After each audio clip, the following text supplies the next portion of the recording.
Welcome to Season 5 of Skillcast, the podcast by the London Organisation of Skills Development. I'm Nurbanu, I'm your host, and this season is a little different. We're coming to you from a beautiful castle retreat, surrounded by nature, calm and creativity. This isn't just another season, it's an experience. You'll be hearing directly from our retreat speakers, leaders, change makers, and visionaries, sharing powerful insights in an intimate setting. These conversations go beyond skills. They're about purpose, healing, growth, and what it really means to thrive.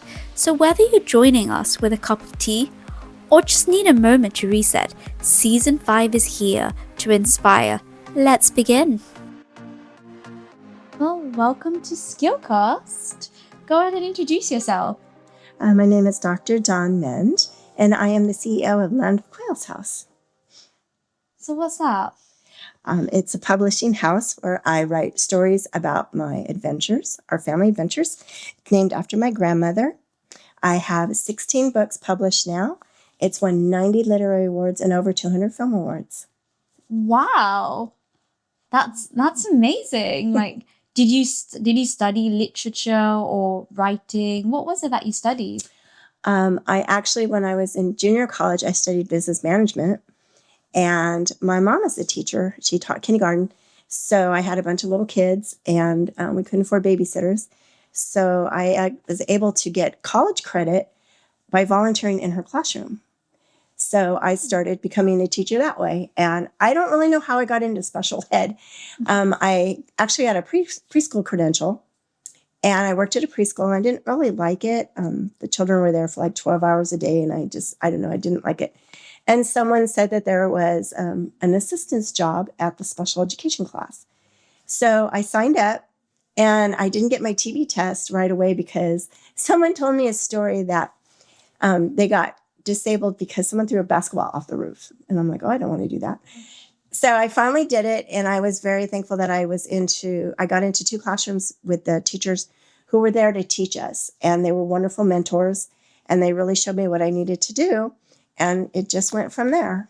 Oh, wow, absolute plot twist, right? Yeah. So part of getting my credential was I had to write a math book. Mm-hmm.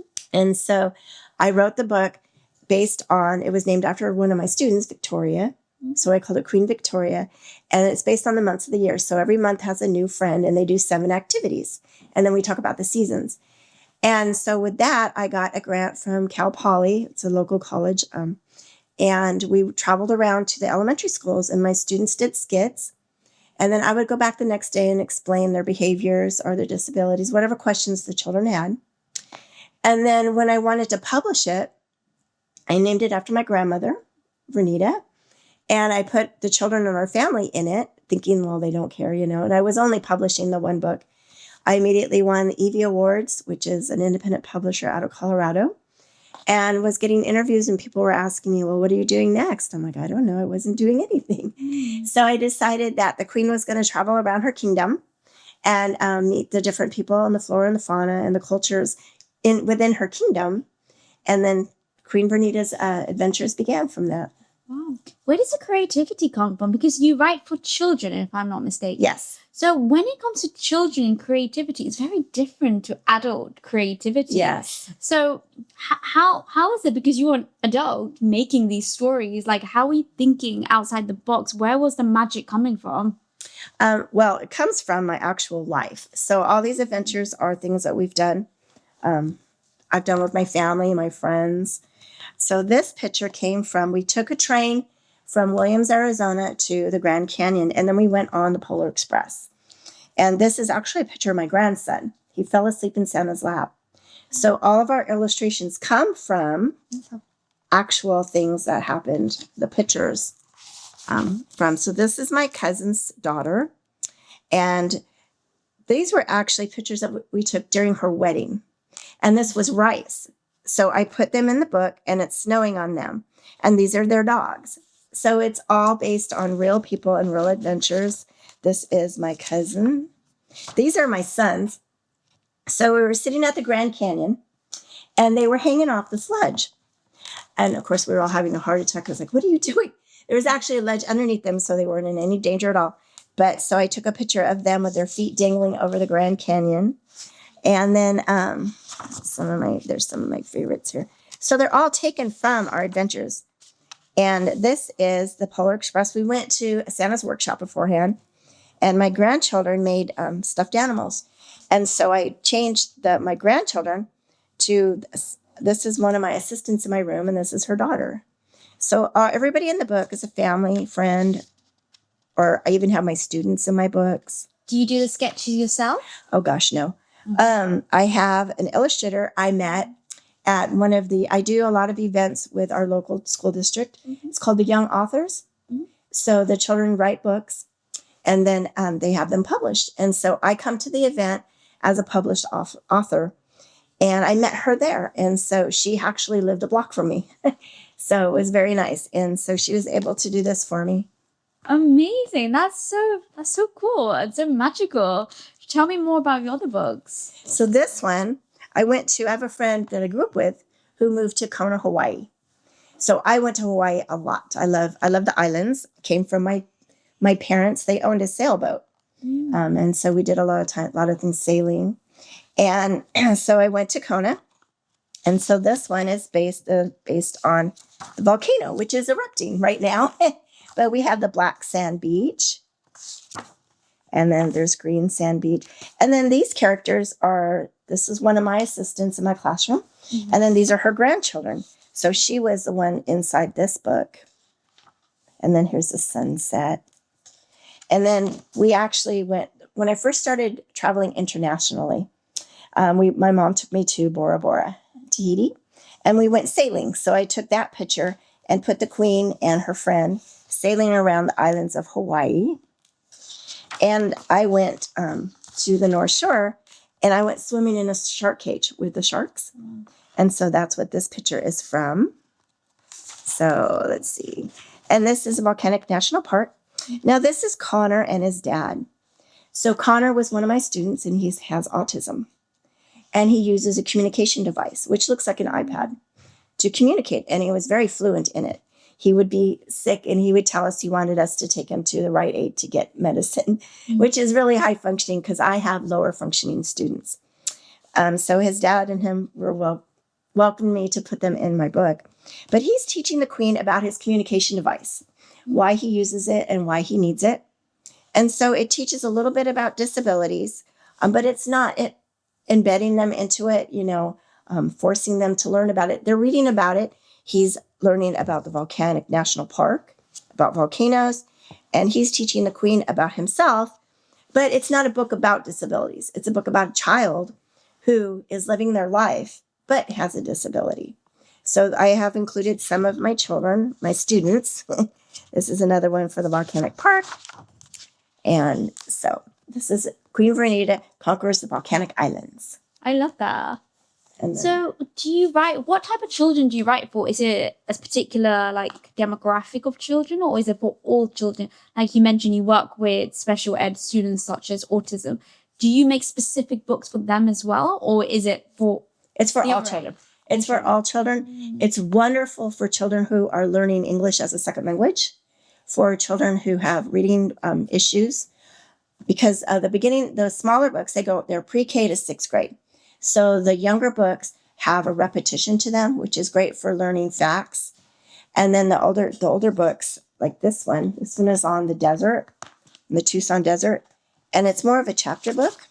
So it has a lot more information in it. And so this is for 6th and 7th grade. And so when I began writing, they were for students with disabilities, but they're for all students. They're learning in the books, and they don't know they're learning. And so we learned about missions in this one, and the Day of the Dead.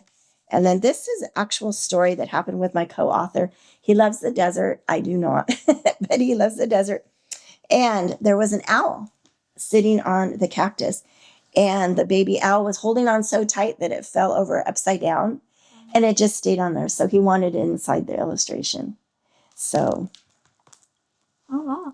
Do you do teaching lessons as well for adults that want to go into creativity?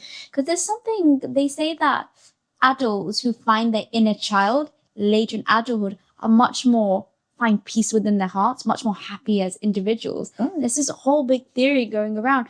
Do you do any coaching for adults to help storytell and unleash creativity?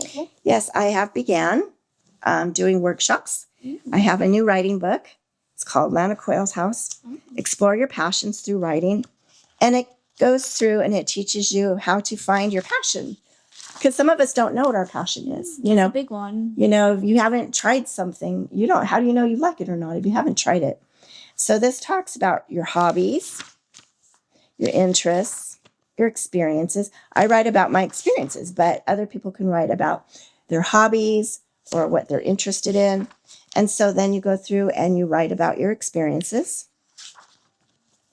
And then you more fine-tune it. Exactly. And it talks about learning your values and your morals. And how do you find your passion then based on your hobbies and your experiences? What is it like? What is that click point where they're like, this is what my purpose in life is. This is what my passion I think it's what you're naturally drawn to. Based on what you've written. Yeah.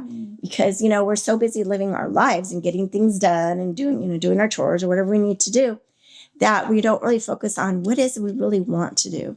Sometimes we go into careers because our family is in it.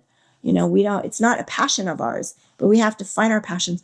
And once you've found your passion, you're not really working. It's just so much easier that way.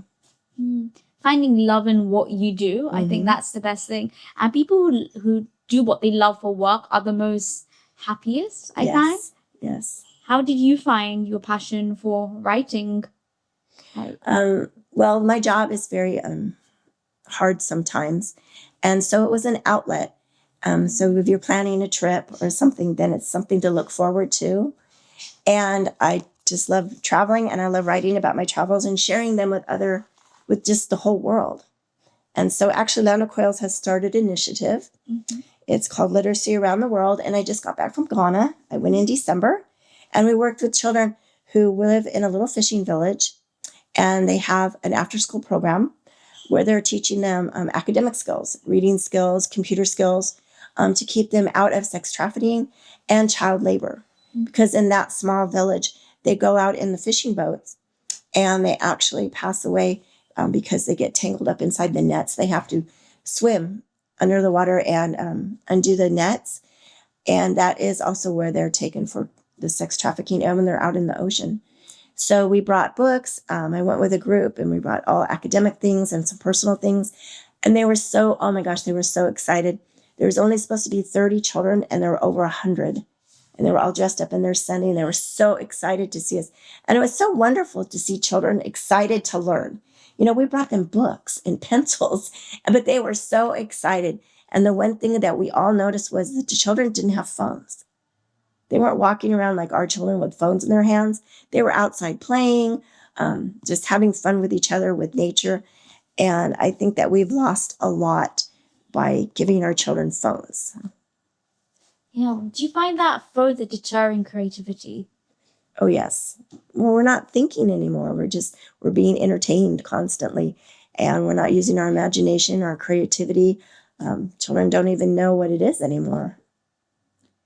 So what would you suggest do you think there's like some sort of hybrid model that people can use? Because we can't stop children from learning on iPads because a lot of homework nowadays is all given on online platforms. So we can't stop. We can't stop the future from coming to us.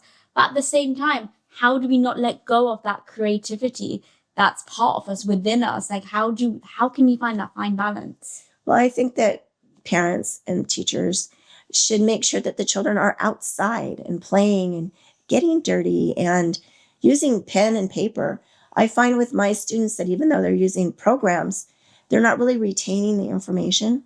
But if they're doing it with their hand, using their gross motor skills, it's going into their brain and they're retaining it. And so, we have a new curriculum in our school and a lot of it is based on the iPad or the smart board. And so it's going to be difficult to be teaching our children because I'm still with my students working with our pencils and our papers. But you have to have a really good balance. Just make sure that on top of the iPads and those kinds of lessons that we're still doing, like there's a difference between a book that you have in your hand and a book that's on the iPad. It's just not the same. So we have to make sure that there's a really good balance. That's a very good point that you've made. So what are your thoughts on things like ChatGPT, for example? People who write stories who are creative, but then ChatGPT obviously makes a much more flowery kind of story, more enhanced story. What are your thoughts on it? Do you think that's acceptable or completely should be forbidden? I don't think it's acceptable. It's not their work. It is easier, but it's not their work. Writing books and trying to connect with people, it's part of your heart, comes from inside. And if you're letting a program try to create that connection you're going to make with your readers, it's not an authentic connection. I think the issue a lot of people are having in speaking for the modern society now is time. And if they can do something at a much shorter space than it takes, because as you know, as a creative person, sometimes creativity comes to you like right here, right now. Whereas other times you have to take several walks, several retreats for that creativity to unleash. It's very different for each person. So whereas if you put it on ChatGPT, you've got a few concepts, you've got a few bullet points in mind, and you just put them all down and it just creates that story for you. Do you think it's okay to start editing that, or you still say, no, you shouldn't do that? I just don't think you should take full credit for it. Make sure that you're telling your readers that, you had that helping you. Because writing is a very personal thing. And if we're losing that creativity of the people, we're letting machines create our worlds. It's just one final question that I want to hear from you. It's how can people bring the creativity back now that they're consumed by technology, consumed by social media, but they still want to, they know they want to bring that creativity back, but they're so hooked onto the media. What is the first step? What are the first few steps that they can do to make time for that natural creativity that's within them to come out? Well, retreats like this, where you're connecting with yourself and you're connecting with other people in person. We're losing that in-person connection too, and it's just not the same. Nature, go out, go swim in the ocean, go walk in the woods. The world is not on an iPad. It's out there, and that's where the people are. And so you just have to go out there and visit nature and talk to people and reconnect again. Thank you so much. It was been so lovely chatting with you. Thank you for having me.